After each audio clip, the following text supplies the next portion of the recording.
Hi, and welcome to the Extra Mile with Whitewater Freight. My name is William Butchkai, and today we are going to be talking about transportation. I know we've done a lot of these extra miles so far, and we've not really talked about transportation yet. So here we are, and we're going to go. And I got a question. I don't remember when this was, but it took me by surprise. Because I think when we work in an industry for so long, we kind of get in this box where we think everything is common knowledge. You hear of industry lingo, and it's like whenever I go to the doctor and they start talking about certain things, I'm like, slow down. I have no idea what you're talking about because you're talking in terms that that I don't. And so that happens a lot in our industry as well.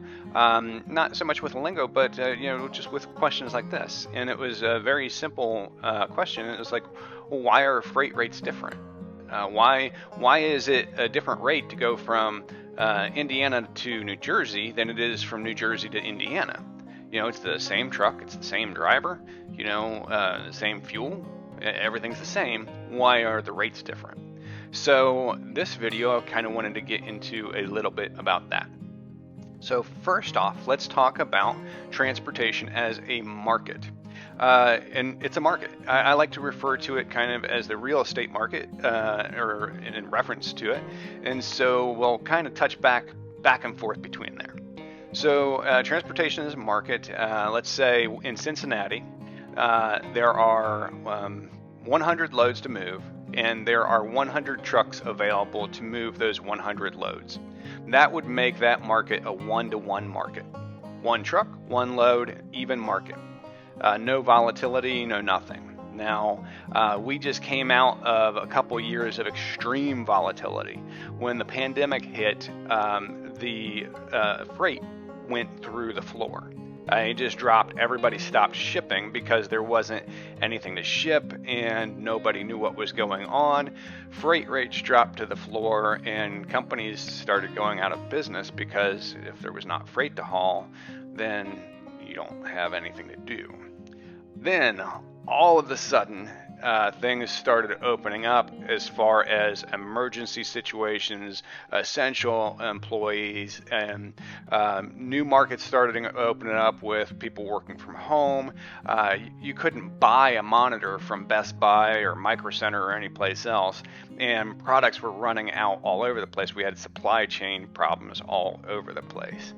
And this meant there was a massive amount of freight to ship and not enough equipment to haul it, which drove rates up, straight up, almost 200% in some areas, for the course of about 2 years.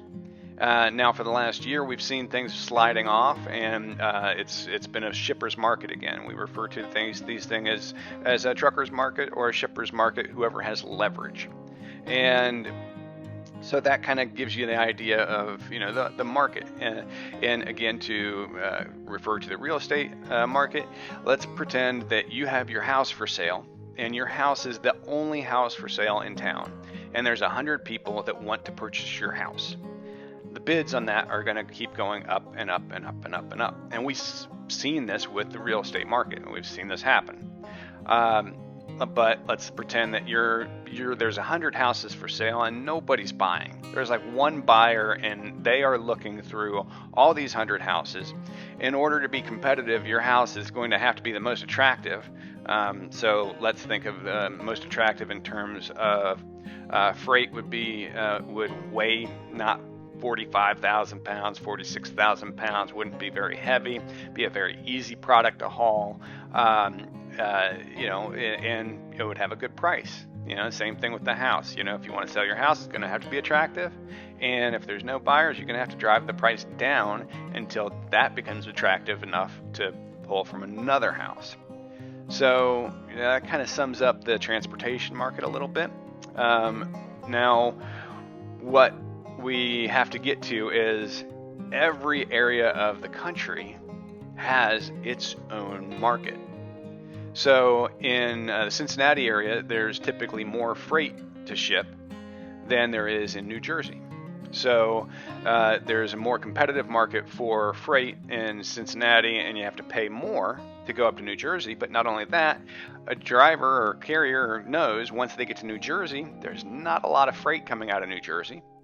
So in order to compensate for that, they know that they're going to, these are not good numbers, but just for simplicity's sake, let's say they know they're going to get $1 a mile coming out of New Jersey back to Cincinnati, Ohio, which means you can't run for $1 a mile. I mean, you can, but you can't do it for very long without shutting the doors.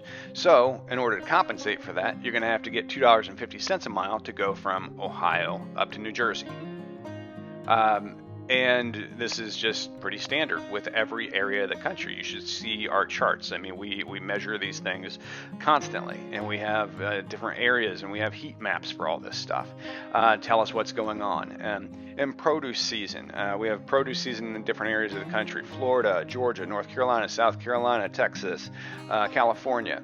If you're in any of these areas, you already know about market demands, because you go through certain periods of time during the year where all of a sudden produce is shipping, and it's an abundant amount of produce. Now what happens with produce is produce has to ship. Produce cannot wait. A load of structural steel, a load of cardboard cartons, a load of most anything else, even though people may not want it to wait, even though there might be a job site that says, if I don't have this, I've got 20 people sitting here that are getting paid for nothing. If you know, any of these other situations, that product is still a viable product. Produce has an expiration date on it. Produce will literally go bad if it just sits there, or go bad on the truck as well. So this is why produce has to ship. And so when produce season hits, not only does it drive up the amount of freight that's available, but it also takes the first trucks, basically, because it has to ship, which means all these other loads that are left over are having to increase their rates so they can remain competitive with the produce that's trying to ship. And you might ask yourself, and this is something else I've been asked before too, well, shouldn't I just deal with an asset-based company?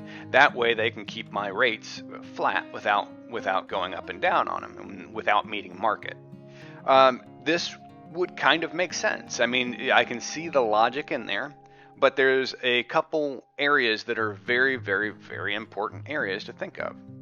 So let's say that I'm a driver and somebody else is a driver, and it's produce season, and and my company has contract rates, and they are still, they're going to ship year round at $1 a mile coming out of Miami, Florida, going up to Georgia, or Cincinnati. Let's say Cincinnati.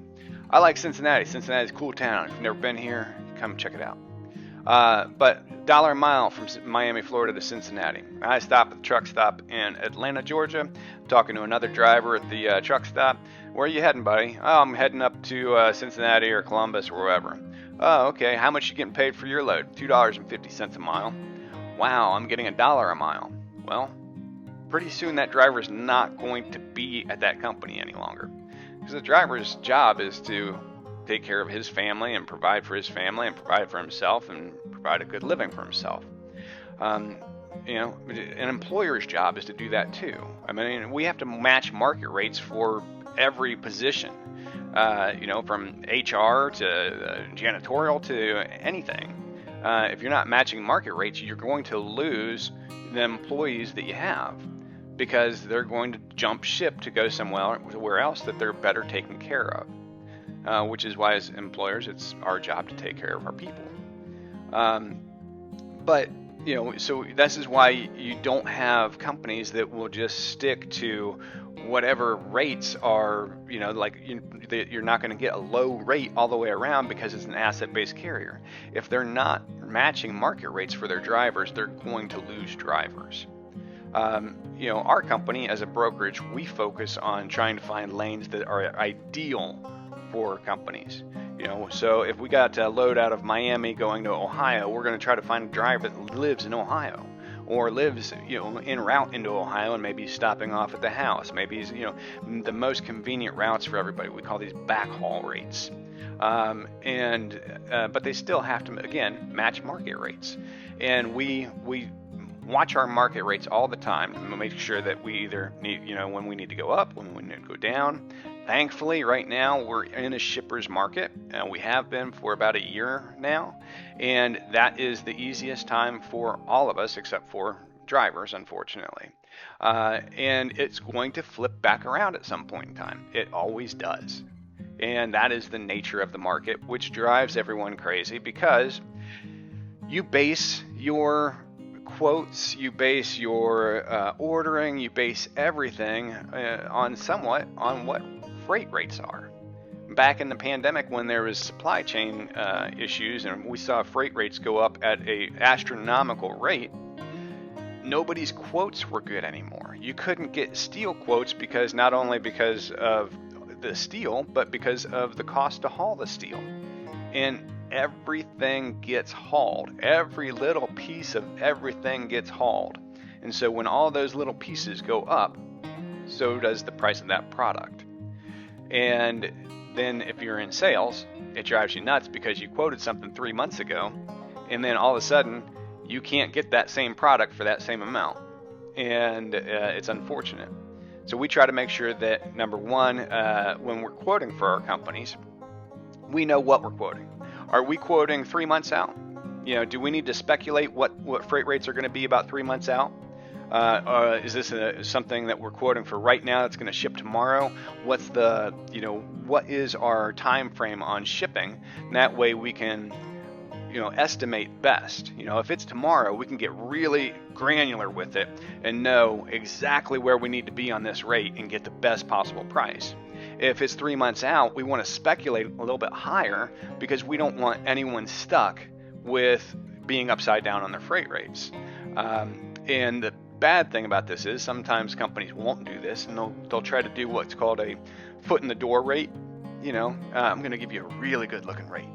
And somebody plugs that number in and they say, well, we can get this moved for this amount. And then 3 months later, that foot in the door rate isn't even close to where it should be. And somebody is stuck with that in their budget. So, as our company, we try to be good stewards to everybody and make sure that we are providing the most accurate, up-to-date information and up-to-date rates for everybody. So that was a lot on the transportation industry. That was a lot on the transportation industry. We did it. We did an extra mile about transportation. And so that was kind of fun. And this is the stuff that we deal with daily here. And I enjoy it because it is such a dynamic and ever-moving and evolving puzzle. It's just one of the things that I like. So hopefully you enjoyed this episode of The Extra Mile. Hopefully you got something out of it, you learned something. And if there's anything that we can do to help, just let us know, and we'll see you next time. Bye.